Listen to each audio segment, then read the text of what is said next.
Let's get down to basics. Communication. What is it? Answer the question, what is communication? Maddie, you look like you're about to try. Go for it. Like transferring information between parties. You mean parties like people, not parties like New Year's, yay, rah, Yeah. right? Okay, good. It's time for Mr. Clarkson's exceptional artistic abilities.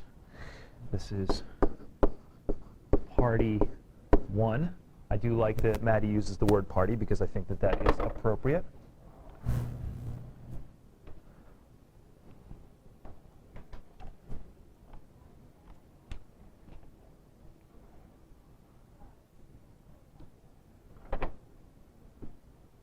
Party 2.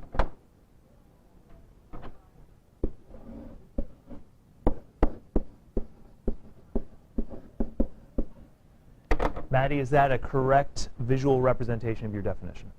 Excellent. Okay, so follow-up question. And Maddie's actually right on track with communication theory that you might study in college. So she's got the basic model of communication. And party 1 would probably be called the sender. And party 2 would be called the receiver. Okay, so sender, receiver, we've got communication. Now, the next question, and I'll ask somebody other than Maddie, what is being transferred? Okay, tell me type of information, because that's still a little bit general. So, Melissa, give me very much more specific. What do you mean by information? Give me a type of information that might be transferred. Okay.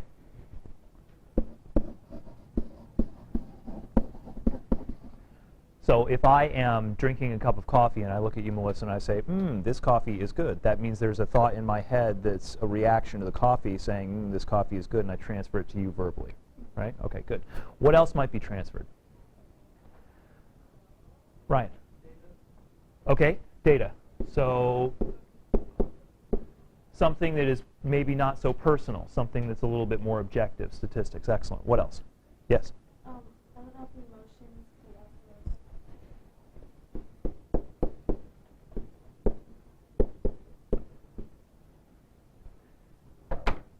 Sydney's bringing your attention to something that we now must understand. There is transfer of information that is both direct and intentional, and there is transfer of information that is indirect and sometimes unintentional. In other words, the transfer of information is going to have 2 layers. If you think that information is simply a thought that is transferred without anything else going on, you're not thinking sophisticated enough. So the transfer of information will have many different layers. So Melissa's correct that the transfer of information could be a single thought. But the way in which I transfer that information could also carry an emotional message that maybe I intended, maybe I didn't intend. So there will be layers of meaning. So one transfer of information could actually contain all of this right here. So you must think of information, the information transfer, as being both, well, I'm not going to use direct and indirect. I will use 2 other words that will be more precise.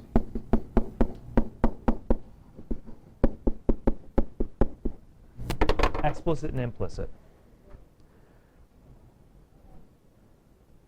My explicit information transferred about the coffee is the fact that I'm experiencing coffee that tastes good. I'm not quite sure what I might be implying. We could explore that for a little while. Kenzie, would you do me a favor with the door, please? Thank you. Got it? Basic model? Easy enough.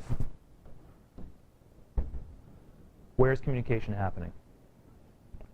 Talk to me about where these sorts of things happen. Anything and everything. We could fill up this slide and about 30 others with examples. So start giving me some examples. Yeah, Emily. Okay, good. So let's see. And in this classroom, a number of different types of communication happen. So right now what's happening is basically a kind of a lecture. Lecture with a little bit of interaction with students, but basically a lecture. Excellent. So what else? Class lecture is one way. Yeah. So personal conversation in the lunchroom, good.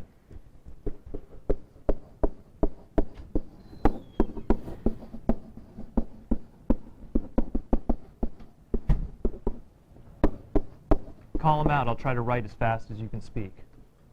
Emily, Through technology. give me one example, because that's many and varied.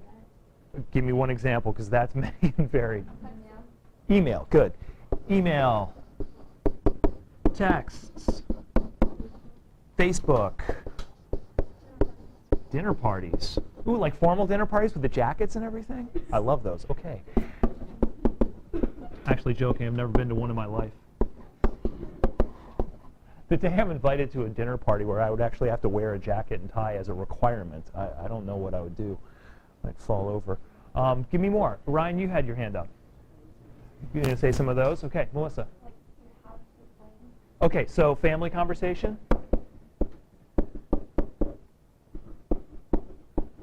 We've got verbal and mediated through technology. So let's think about some different forms of communication, because right now you've got the written through tech, and you've got the verbal, personal. So let's think about some other modes of communication. How else does communication happen, Chris? Oh, nice.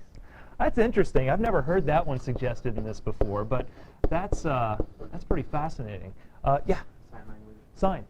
Nice. I like that one too. More. Yeah. Letters. Letters. Excellent. A dying art. Ryan.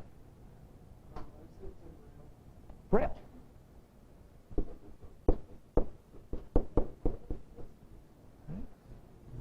that feel like maybe the emotions feel like feeling or like cognitive something? Yes, although I think what I'd like to do, Melissa, is avoid examples of direct physical personal contact.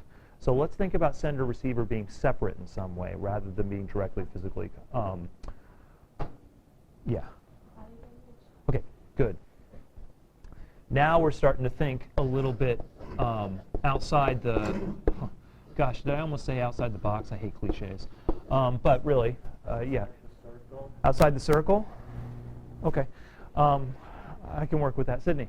Like what you get from a picture or something like art. I was wondering if anybody was going to go to visuals. If you're interested in a career path, one of the most interesting and sometimes lucrative career paths that you can think of is advertising and marketing. And advertisers and marketers, especially online now, understand how the visual will appeal to people in ways that the textual, with just words, cannot. And they're talking about layering meaning, once again. Okay? Multiple layers of meaning in one transfer of information. So if you have an advertisement, for instance, a commercial advertisement on a billboard, in a magazine, or on television, or in a banner ad, you have multiple layers of meaning. The sender and receiver are involved in a very complex sort of interaction. The people who design those banner ads, those magazine ads, are paid large sums of money because they're educated in all the different layers of meaning and how to manipulate them. And what you probably don't understand when you are the receiver is that you are being manipulated in a number of different ways, most of those being implicit, that you don't really understand unless you put your conscious attention to it. And guess what television never wants you to do? Put your conscious attention to anything. Because if so, you might start to unravel some of those implied messages, and you might start to fight against them. So for instance, if you were to see, let me take a rather gross example, any sort of beer or alcohol commercial targeted toward men in which women were depicted very prominently, there is an implied message of sex behind the product. They don't want you thinking about that. They simply want you emotionally reacting to that. The men, of course. The different layers of meaning, once consciously attended to, can help you grasp and control that message. So if you put your conscious, analytical mind to unraveling all these layers of meaning, you can control the message that's being presented. So what we're doing today is taking a look at just some very basic analytical ways in which we can sort of control that. In which you can read Friday Night Lights and say, hey, Bissinger just gave me this message, and I understand that in terms of the thought, explicitly. But he gave it to me in this way, using this language, and furthermore, he put it right next to this other message which adds meaning. And now you control that book.